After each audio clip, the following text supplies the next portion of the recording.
हरे कृष्णा। श्रीमद् भगवद गीता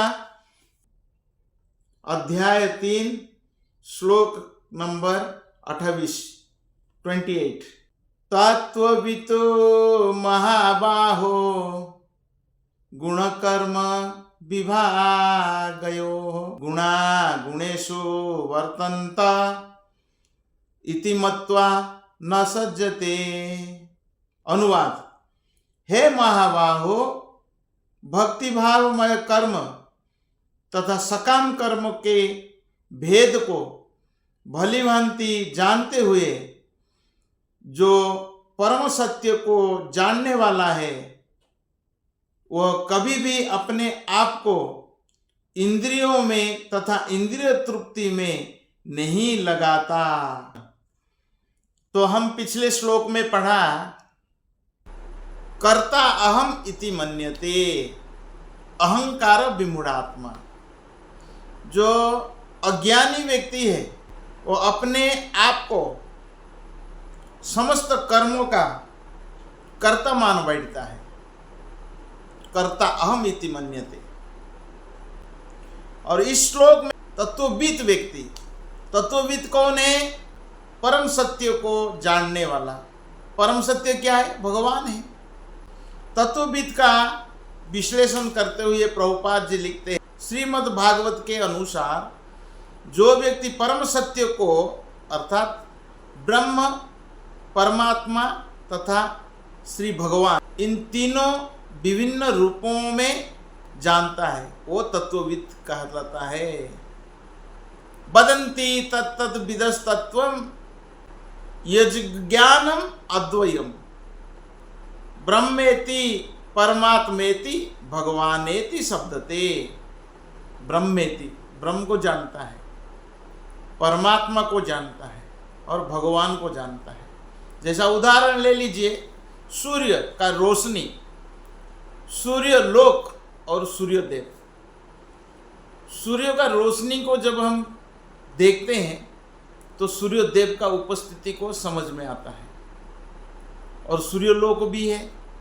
सूर्य का रोशनी जो है वो ब्रह्म है, सूर्य लोक जो है वो परमात्मा है और सूर्य देव है, भगवान है। तो इस उदाहरण के साथ हम समझ सकते हैं कि जो परम सत्य को जानने वाले हैं, ये तीनों रूपों को जानता है, वो तत्वविद व्यक्ति है। प्रभुपाद जी बताते हैं, परम सत्य को जानने वाला भौतिक संगति में अपनी विषम स्थिति को जानता है। इसीलिए कहा गया है, असत संग त्याग यही वैष्णव आचार। असत संग को त्याग करना। असत संग क्या है? भौतिक संगति। भौतिक लोग जब इकट्ठा आते हैं, दुनियादारी के बारे विचार करते हैं, चर्चा करते हैं, ज़्यादा धन कैसा कमाए और सुखी कैसे हो सकते हैं। तो ये चर्चा में कभी भी भक्त नहीं शामिल होता है। भक्त हमेशा विषम स्थिति को जानता है कि भौतिकवादी के लोगों के बीच में जब आता है तो अपने आप को भगवान का चिंतन में लगा देता है। इसलिए हम जप करते हैं कभी भी हरे कृष्ण कृष्ण कृष्ण हरे हरे, हरे राम राम राम हरे हरे। तो विषम स्थिति को जानता है। वो जानता है कि भगवान कृष्ण का अंश है। माँ में वंश जीवो लोको जीवो भूत सनातन। ये जीवात्मा भगवान का अंश है। तो भगवान का भक्त जानता है कि मैं भगवान का अंश हूँ और उसका स्थान इस भौतिक सृष्टि में नहीं होना चाहिए। वह अपने आप को वास्तविक स्वरूप को भगवान के अंश के रूप में जानता है, जो सतचित आनंदमय। भगवान जो है सच्चिदानंद, ईश्वर परम कृष्ण सच्चिदानंद विग्रह। भगवान सतचित आनंदमय है। सत मतलब शाश्वत है, चिद मतलब ज्ञानमय है और आनंदमय है। भगवान सच्चिदानंद स्वरूप है। जब जीवात्मा भगवान का अंश है, वो भी सच्चिदानंद है। आत्मा सच्चिद आनंदमय है। तो सच्चिदानंद होते हुए भी इस संसार में दुखी क्यों है? इसीलिए है वो अपना संबंध को भगवान के साथ भूल चुका है। कई लोग हमें पूछते हैं, आप इतने खुश कैसे रहते हैं? क्योंकि हम किसी के सुख को देखकर जलते नहीं हैं और अपने दुख को किसी को कहते नहीं हैं। दुख अगर आता है वो जानता है कि भगवान का कृपा है, भगवान का आशीर्वाद है। अगर मेरा दुख अगर कहना है, संसार वालों से कभी नहीं कहना है। संसार वाले अपना दुख को सुन लेते हैं और आनंद लेते हैं। भक्त अपना दुख को भगवान के सामने प्रकट करता है, अगर कहता है तो भगवान से कहता है। इसलिए हम इतने खुश रहते हैं, क्योंकि भक्त जानता है भगवान सच्चिदानंदमय है और जीवात्मा भी सच्चिदानंदमय है। वह अपने वास्तविक स्वरूप को भगवान के अंश के रूप में जानता है, जो सच्चित आनंद है, और अनुभूति होती रहती है कि मैं किसी कारण से देहात्म बुद्धि में फंस चुका हूँ, मैं किसी कारण से देहात्म बुद्धि में फंस चुका हूँ। तो देहात्म बुद्धि क्या है? देहात्म बुद्धि कृणपे त्रिधातु के शोधि कलत्रादिशु भौम इज्जति। जब आत्मा को शरीर मानता है, ये देहात्म बुद्धि है। गुणों पे त्रिधातु के, शरीर कफ वात पित्त त्रिधातु में बनाया हुआ शरीर को ही आत्मा मान लेता है। स्वधि कलत्रादिशु भौम इज्जति। स्वधि मतलब पत्नी, परिवार, बच्चे, ये मेरा मानता है। और भौम इज्जति, भौम इज्जति का मतलब है जन्मभूमि को पूजा करना।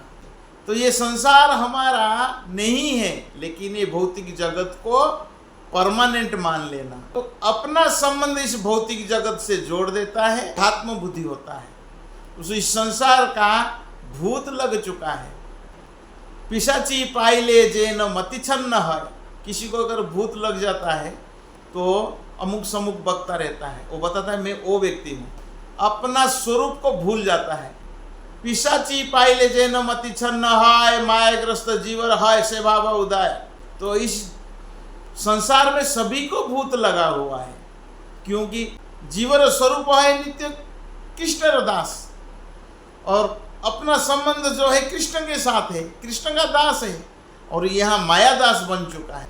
देहात्म बुद्धि के कारण भक्त जानता है मैंने इस संसार में मैं किसी कारण से देहात्म बुद्धि में फंस चुका हूँ। ये भक्त जानता है, अज्ञानी व्यक्ति नहीं जानता है। अपने अस्तित्व की शुद्धि अवस्था में से सारे कार्यों भगवान कृष्ण की सेवा में नियोजित करने चाहिए।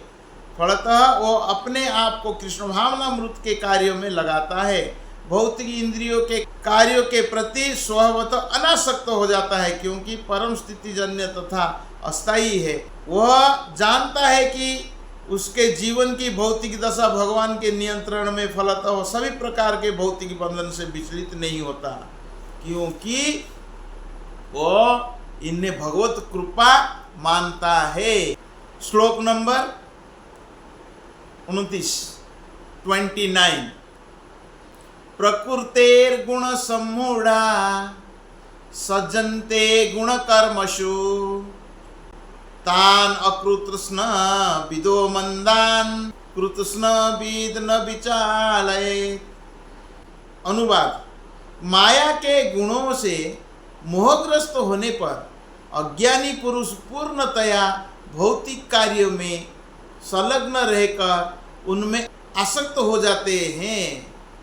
यद्यपि उनके ये कार्य उनमें ज्ञान अभाव के कारण अधम होते हैं, किंतु ज्ञानी को चाहिए कि उन्हें विचलित न करें। तो प्रभुपाद जी बताते अज्ञानी पुरुष स्थूल भौतिक चेतना से और भौतिक उपाधियों से पूर्ण रहते हैं।